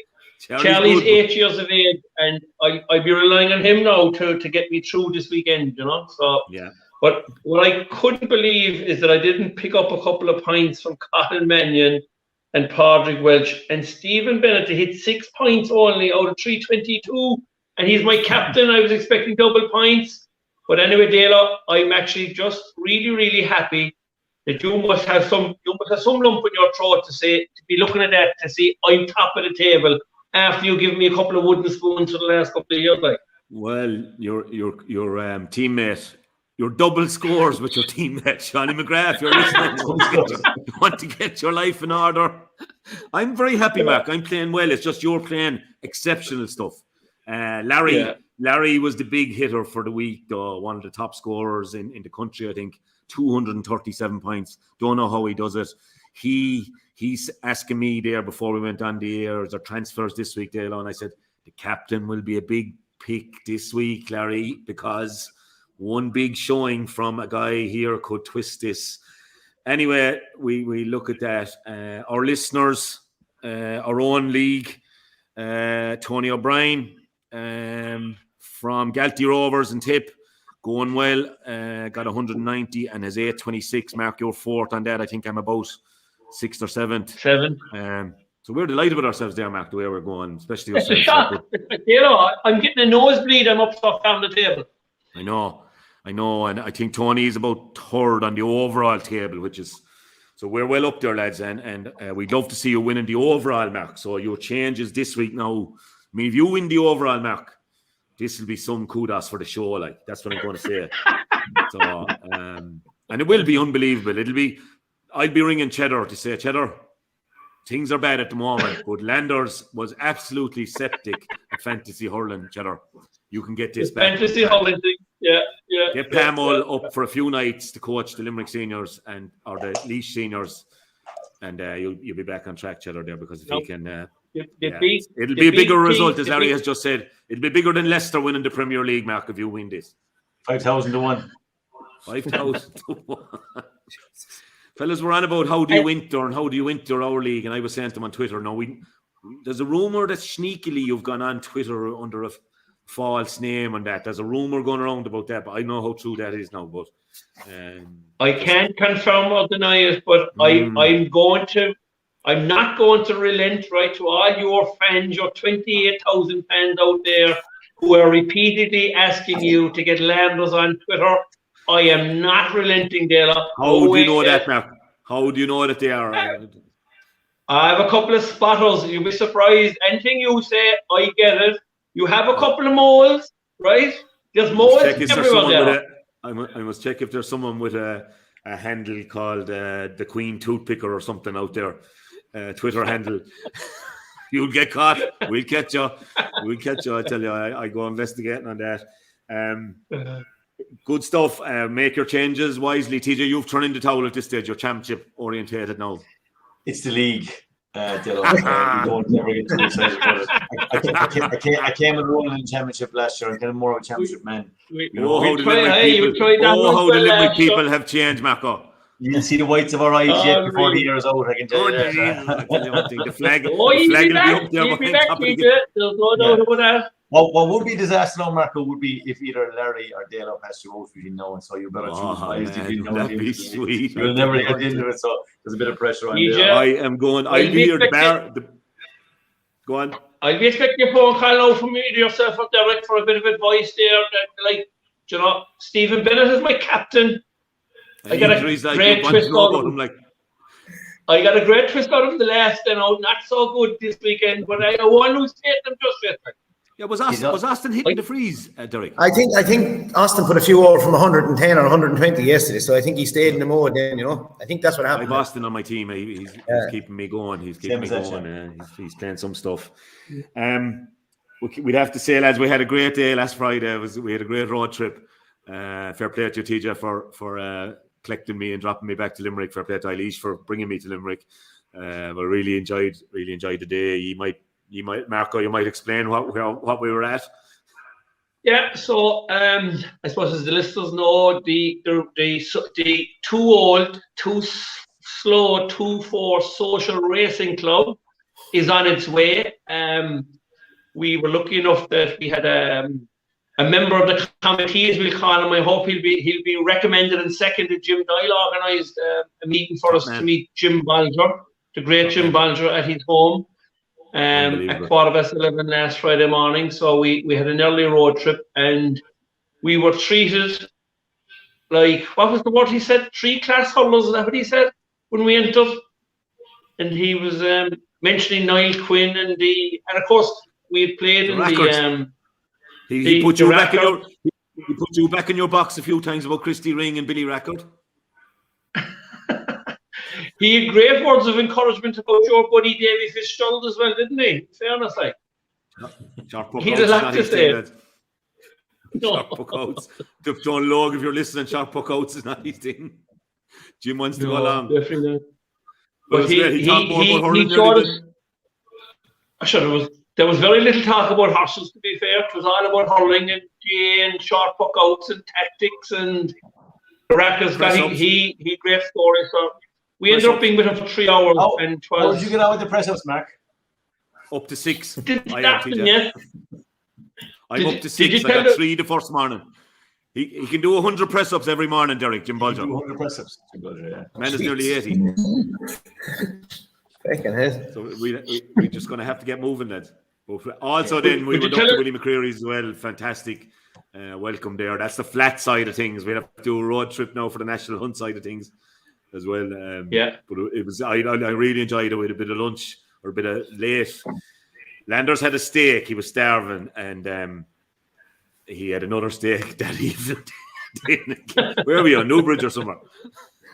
I ended up in Kildare, actually. I ended up in Jessica Harrington's stable then at 8 o'clock the following morning. So we were treated to a tour of Jessie's, and Kate, her daughter, was there as well. So we had a fantastic morning there and discussing Moscow Flyer. There was a great tribute to Moscow Flyer in the place and all the races that he ran over his career. But we talk about professionalism, lads, you know, and about getting things right, and no different to GA, about preparing horses and getting their attitudes right and keeping them in a happy environment is exactly the same with GA players.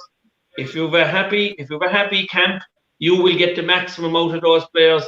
They're not all going to be your Austin Gleasons or Ty de Buckers. There's a lot of the ordinary fellas there, but you know, when they go to war any day, you just want the maximum and let them win what they can win. So we had a magnificent, I suppose, day and a half, I suppose, in my respects, but we did fantastic day. And there's a huge GA hint to what we're doing as well, because Willie McCreary is a former Kildare footballer, and obviously Jim Balger is a huge advocate of GA, and myself and TJ were lucky enough to play in his cancer research fundraiser in Newbridge on a number of occasions. And the racing club will be aligning itself towards charities as well, and cancer being one of them, because we think an awful lot of the members will have been touched by cancer down through the years. So we will be aligning ourselves, and the colours, we're expecting that some of our people, and Jim Doyle is doing a lot of work in the background, and there will be an email going out on Facebook and Twitter and the media platforms, and we're asking people to show an expression of interest to give us a view as to how many members that we'll have to cater for. So lots of exciting things happening on the race. Basically, Derek, what we're trying to do here is set up a club that follows a couple of horses. So we're going to try and link GA people all over the country. And basically, we have a couple of horses in a couple of different stables, and we make it a kind of a social network. And it's kind of just a group of GA people up and down the country, all being part of the one club and and go and follow the horses. So we might have 500 people in the stand in Gowran Park or Limerick or Cork someday, roaring our heads off for a horse and trying to get him home. And you never know. Maybe we might be taking on a horse from a different county. But to talk about horses there, I was actually in the Bulgers once doing a tour. Great place to go to as well, Dalo. And he's linked with Bruce Springsteen in the himself. There's a good link there with him kind of training daughter to jump and all that, right? But on the back of Enda's truck, he told me that he put the words "born to run" basically, but the horses. So there was one particular day he said that he had a horse running, I think in Clarny or something. And anyway, this particular horse didn't run so well. So on his way home, I think he pulled into some garage for a cup of tea, right? And it was kind of a dirty old day. So the back of the truck, he had the words "born to run," right? And there was kind of a little bit of dirt after coming onto the back of the truck, right? So while he was in getting his cup of tea, some smart dude, obviously, who had no one done during the day, right? He wrote the word slowly underneath "born to run." I could see it coming when you were saying it. Born to run slowly. But anyway, you were telling me the story. Actually, on that point, this weekend, Dalo, I'm actually doing a Cheltenham preview night on Saturday night for Fedamore and Ballybrick and GA clubs. It's on in the Hunting Lodge this Saturday night. So some people will say that I probably know as much about horses as I do about hurling. So I can draw your own conclusions from that particular statement. But there's plenty GA and horse racing memorabilia. So that's on this Saturday night in the Hunting Lodge here, I think around 8 o'clock or whatever. So a bit of crack. Give me link me to it on Twitter there, will you? And I'll give it a spin for you. I love it. I think Growler Daly would have been on to you as well, Anthony. He texted me there last week about Cheltenham fundraiser that he has. I think his Lismore GA is behind us. Oh Jesus! Don't take me another break. Come here. I don't know if I do that for Growler because I got too many slaps off Lismore fellas over the years. I don't know if I do that at all. Like Growler, we'll do it for you. I'll do it today. Actually, I'll have it after you today. I know he wants to get it rolling. TJ, go on. Fogra. Last one for today. I promise. On Friday night after our road trip, I actually was doing a presentation of medals with FNGA, who won the intermediate championship. How do you do it all, TJ? Like I don't know. I don't know. As a lot of people tell me, I'm good at talking shite. But anyway, they had a brilliant presentation night. Did a good win, and I just had listened to different people in the room. Plenty of people interested in the horse racing syndicate. Mark, you'll be glad to know from Effin. Even Nicky Quaid has a good old interest in the GGs and will be part of it, which would be good for us. But there was one particular story. Effin are a very small rural GA club, as you've got loads of them up and down the country, and just to keep the show on the road there for a good number of years. They've had a brilliant last 10 or 15 years. But plenty times through the 80s and 90s, they would have struggled to make teams. But Mike Carroll was telling me one particular story and that I have for the listeners to see if it can be beaten is in the late 80s, right? They were playing an under-14 match one day and he only had 2 cars. And he fitted 14 under-14 players in his escorts to go to the game. He actually has the picture and the plaque from the 14. The 14 players later got together to give him a plaque just about for his dedication to get the players to the game. So the challenge is from back, you couldn't do it now, you'd probably get jailed for carrying that many players in the car, right? But can anybody beat 14 under 14s in the one car with their gearbags? I think my old teacher, RIP, John Henley, attempted it with school league one day. One of the teachers was out sick and he brought the whole school league team in a Volkswagen Beetle. Now, we were probably under 12 maybe, but I think he brought us all to Clooney for a match. I don't know how many now. Might have been 11 or 12 aside, maybe school league. I don't know. 14 aside anyway. But yeah, there was great stories back in the day, those ones when cars were scarce and that, great stuff. Marco, study hard during the weekend. Well, but you won't study hard, but Pamol, will you be listening? And he's going to get information. I'd say even Carl McFerrin up in Owenrua will be sending the information from the organisers. Right. But Carl, I'll be checking the scores very closely next week to know who's scoring what. I can't be revealing my sources there, but just there's an awful lot of fellas out there want to keep you off the top spot. I hate saying that now. And I just have to be beneficiary. Well, I'm always on the podium, and Mark. I don't finish bottom one year and win it the next year. I'm up there. I'm consistent. Like, we'll see. As TJ said, we don't worry about the league. But I wouldn't mind pipping you as well in a few weeks' time on this. I could see it happening. We'll wait. All right, great stuff. Sorry, Larry. We went to 140 again, Larry. We just can't help it. It was the bell going off, and De La Salle was delaying us there. We couldn't hear Mark. It was a blessing. Derek, the next time you're on with us, will you just raise the bell? Mark is talking about Cork. I have a spot on for that. How many teachers get? If Cork win the All-Ireland, I'm giving up this. I was going to ask Derek, how I'm many just telling you now, breaks Larry do and Tony Lean and everyone, the examiner, I'm giving up this if Cork win the All-Ireland. Or else he's going and we get someone in instead of him. Go on. Great stuff, guys. Thanks a million, Derek. Thanks, lads. Mind yourselves. Enjoy next weekend, lads. Great stuff. TJ, good to see you. See you in the park, TJ. See you in the park, yeah. And I'll see you in the park, TJ. It's only the Allianz Leagues. It's only February. Only a warm-up. Only a relegation.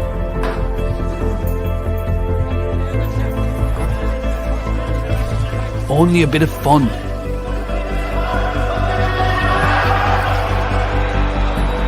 It's only a debut. Only hundreds of competitive matches and thousands of players giving it their all. Only an unstoppable passion for GA across the whole nation. It's only 30 years of Allianz supporting the leagues, and we're not done yet. Only the leagues, only the Allianz Leagues.